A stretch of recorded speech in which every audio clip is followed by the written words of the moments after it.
next up, we have another amazing sister who is making huge moves out here. She's a speaker. She's also a pastor and a coach and counselor. So Dr. Loretta, please show us your face and turn on your microphone. And everyone, please give a warm welcome to Dr. Loretta Sanders. Hey, Dr. Loretta Sanders. Warm welcome to Spiritual Injection. Hello, hello. Thank you so much for having me on this evening. If I could, can I please share my screen and I'll just kind of tell you a little bit about myself and what I do? Please go for it. So let me start from here. Let me move this so I can see. Again, hello everyone. My name is Dr. Loretta Sanders, and I am the owner of Empowering Through Knowledge. And that is the name of my company. And that's pretty much what I do. I empower others by sharing knowledge. Fantastic. So I am a multi-award winning leader. I am the church that we have here in Dubai and Abu Dhabi. We are the first African-American church in country. And yes, it's run by a woman. So, and that just says the forwardness of the country in which we are living in. I do coaching, counseling, as well as public and motivational speaking. Underneath my umbrella of Empowering Through Knowledge, I have Empowering Through Knowledge International, which is a Christian education-based business where I serve as a dean of a college out of North Carolina, where people, when they get a degree with us, the degree is actually from a US accredited university. And then we also have underneath that, that's where I do my counseling, and I also do coaching. I am a certified mental health first aid specialist. So if someone's in crisis, that simply means that I can provide them support until we can get them to someone, a psychologist or a therapist, or until an ambulance can get there. So we can just try to calm the situation. I am also a licensed coach and NLP coach, and I'm saving marriages before it starts. I am also a marriage counselor. So in totality, when it's all said and done, I am a master builder, and I help people unlock their fullest potential, whether it's in the church house or whether it's just sitting down, having that coaching, counseling conversation. I'm here to help you become the best you that you can possibly be. Fantastic. As far as me being a professional coach and a certified coach, there's a lot of people that say they're a coach. No, I'm not just a coach. I am a internationally, professionally trained coach. So that means I have the skill set and the tools. My doctorate is actually in counseling. So on top of my counseling, I also have the certification for international coaching. Now, what's the difference between NLP coaching, which is neuro-linguistic programming coaching, and other forms of coaching? It is outcome-based. You tell me what you want to do, and together we make it happen. So that's the type of coaching that I do when I work with others and individuals in with the coaching. People have asked me about the coaching. Where'd you get it from? Did you get it from here? Why'd you do it this way? Why'd you do it that way? The individual company that I went through is out of North Carolina. They're out of my home state. So I went through with them to ensure that when this was all over with and done, if I left the UAE, the credentials that I had would still go home with me. It wouldn't be like I just picked a random company to do it with. So if you're considering going into coaching, I would say whatever country you plan on going back home to, or whatever country your home country recognized, I would say use that as a means or a pathway in order to gain your credentials for your coaching, if that's something that you desire to do. The other thing that I do is marriage counseling. And when we love and we have the skills, we have to work together to make it a complete masterpiece. It's unfortunate, oftentimes we go into marriages without the counseling piece. And so we really don't know who we're really marrying. You know, it's those underlying little small things that we don't talk about when we're all puppy dogs and when we're all in love. You know, that stuff that you really don't talk about. So what we do with the marriage counseling is we look at all of the topics, every little thing, to include who's going to take out the trash. That can be a major fight. Spending habits, all of those things, your roles, gender roles, who's going to do this, who's going to do that. What is the person's mindset about marriage? So these are some of the things that we explore when we do marriage counseling. It is an assessment, and then we kind of work together, myself along with the couple, and we explore the marriage counseling. And again, I say this again, my credentials, company is out of the US, because you just never know when you may have to go home. And I didn't want to go home empty-handed. I wanted to make sure that everything would transfer with me and would be recognized by the UAE when I was finished. So that's a bit about what I do. Here is my contact information. My website is Your Vision in Motion, because that's what I want to see. I want to see your vision in motion, and I'll help you do that. My email address is drlorettaS@gmail.com. You can reach me there, and my IG handle is Dr._Loretta. And that's where you can also find me on IG. Fantastic. So Loretta, tell us, why Dubai? Because I can hear an American accent. Why Dubai? I actually ended up in Dubai like Albert. I came as an educator I've been here 12 years. I came as an educator, and I just simply stayed after the first 5-6 years I was in education. The 6th year I started the church, and from that point on, it just became my reason for staying. But what made you take up a post there in the first instance? It was literally because the economy, that was in 2010, 2011, that was the time when the economy tanked. Yeah. And as a state employee, as an educator, we were the first ones whose money was cut or whose pay was being held. So I initially, when I came to the UAE, I actually had put in to go to Florida because they were still paying good. And I got a call that said, come to Abu Dhabi. I was like, where's Abu Dhabi? And back then, when you Googled Abu Dhabi, when you Google Abu Dhabi, you got pictures of Dubai. You didn't get pictures of Abu Dhabi. You got pictures of Dubai, right? So I was like, oh, this is cool. Let's go. Well, okay, no same. It was certainly not the same. So that's my journey, and that's how I ended up here. Okay, very good.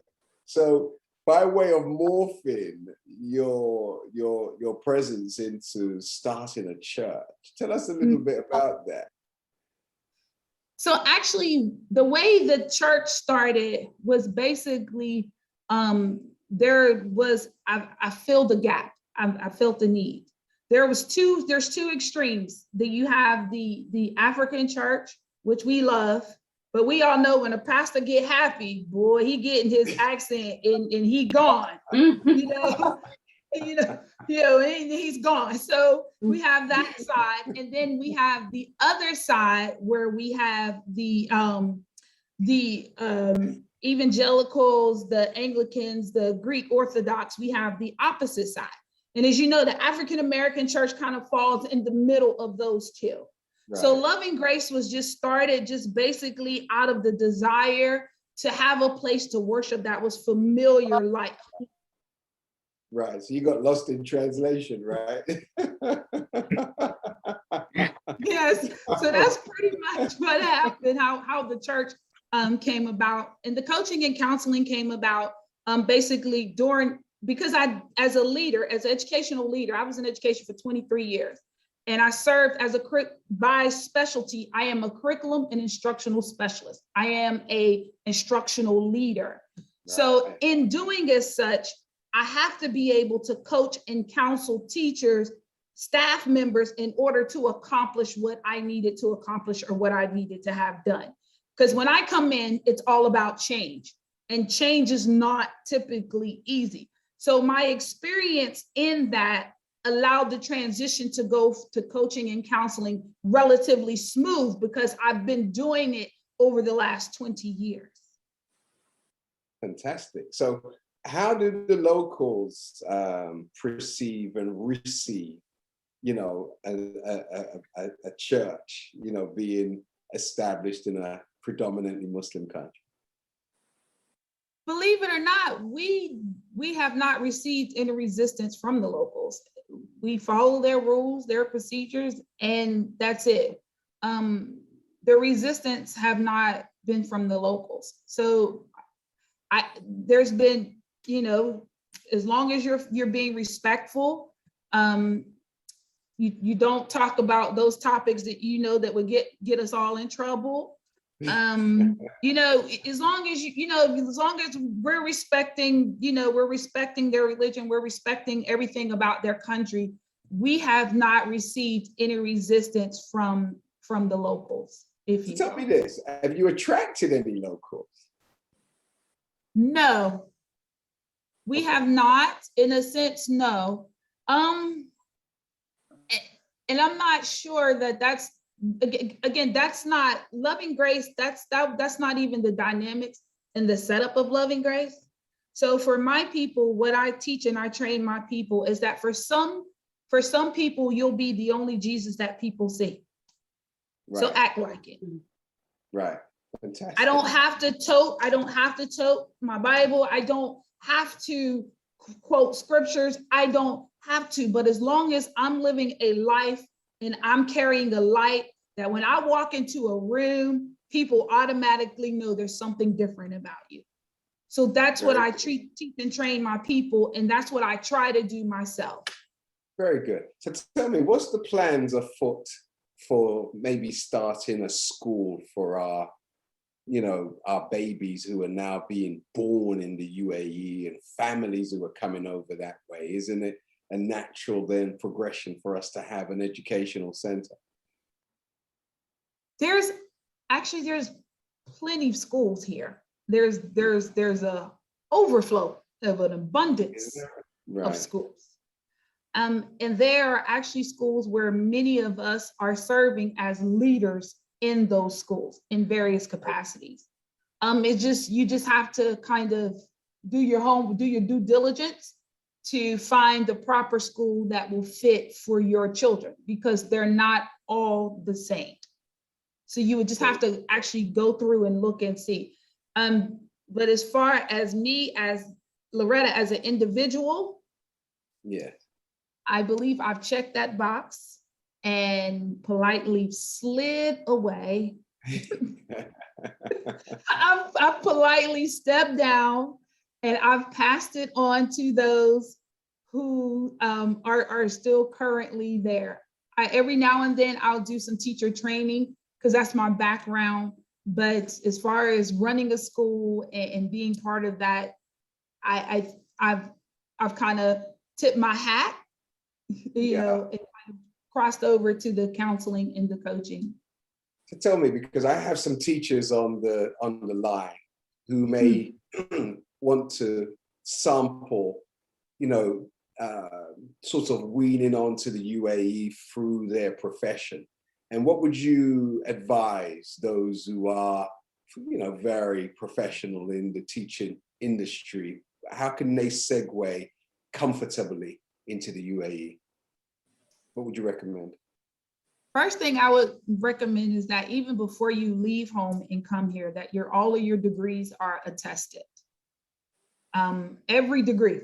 And they've gotten to the point now where they want your high school transcripts all the way up to your highest degree attested.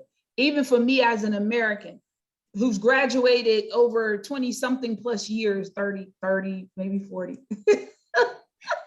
I might be aging myself.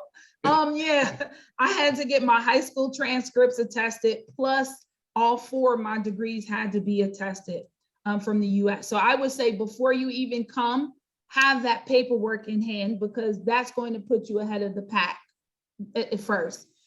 Make sure your resume reads as if you are an educator. Talk about what you've done as an educator. The other part also, if you have any teaching license from your home country, not just you got a degree in teaching. If you have a teaching license from your home country, bring that documentation with you. And if you can, have it certified or whatever stamping process from your home country. That will also help you in the process as well. And one of the other key things we have to remember is that it requires a 4-year degree. Certain countries can do teaching certification in 2 years, or you can do it in 1 year. The UAE requires the 4 years. Right. For a teaching education. So, and again, it varies. Those are the basic foundations that you can say if you want a job in Dubai or Abu Dhabi. Okay. But it varies from emirate to emirate to what they'll accept and what they'll take. So for example, like if you're a business teacher, the requirements are certainly going to be different than what the requirements are for someone who is an English teacher or a math teacher per se. And does that go for like social workers and other professional persons in various industries? The quality of the degree needs to be authenticated. Correct. It doesn't matter which profession you're coming into, your degree must be authenticated. And recently, the Department of Community Development has opened up a new portal way for social workers who desire to get a license for social work. Go to cda.gov or just type in Department of Community Authority and go under license. And if you would like to be a social worker, all the criteria is there in order to be a social worker or to work in any social organization. Fantastic. I know I'll probably lose a few in my community based upon that plug. So I'm trying to give some of you an honorary discharge. In other words, you're on the transfer list. In the hell up out of London. Well, there's actually a large community here from the UK and from the US who have gone straight into teaching. And so as Westerners, I think that's one of the most popular professions that people transition because the pay is better than what a lot of people are getting in their home countries. Different type of workload, obviously a different setting in the region, but you're in the sun and it's tax-free. So I think people kind of weigh up the package they get, whether that's the salary, accommodation, flight home, many things that come with being a teacher abroad as opposed to being a teacher in your home country. Correct me if I'm wrong, obviously I'm not in this profession, but I feel a lot of educators, especially from the States, come to the UAE because they feel like they're paid better and somewhat treated better with better perks, and often don't leave the UAE or even the Middle East region. They often go from UAE to maybe Saudi to Qatar to Kuwait, because the pay and the quality of life is different and better. Would you agree, Loretta? I think, Loretta, before you answer that, you know, I've visited schools in America, and those are not schools, okay? Like some of those places are not schools. When you have like a security policeman who's armed at the door before your children can go in to be educated, I don't know if we can actually call that a school. So please share with us the contrast between teaching in the UAE and teaching in the United States of America. I want to be real politically correct here because y'all put me on the carpet on this one. So not necessarily that the pay is better. That's the first clarity. What makes it better is it's tax-free. And some of the schools give you housing. But dollar for dollar, it's not always better. It just depends on what state you come from, how many years you've been teaching, those kinds of things, as it pertains to Westerners, So it's not always necessarily that the pay is better. You have a different quality of life for sure. Hands down, wouldn't argue that at all. Quality of life probably is more the reason why more people stay than go is quality of life. I wouldn't say so much based on pay. Another one of the other differences, I'm an American, so I think the statement about the people being at the door, I have a different perspective and a different look about that. As long as at the end of the day, the children are still receiving an education when they walk through those doors. Once they go through the metal detectors, they go to classrooms, and those are hardworking men and women who are providing them with education, with an education.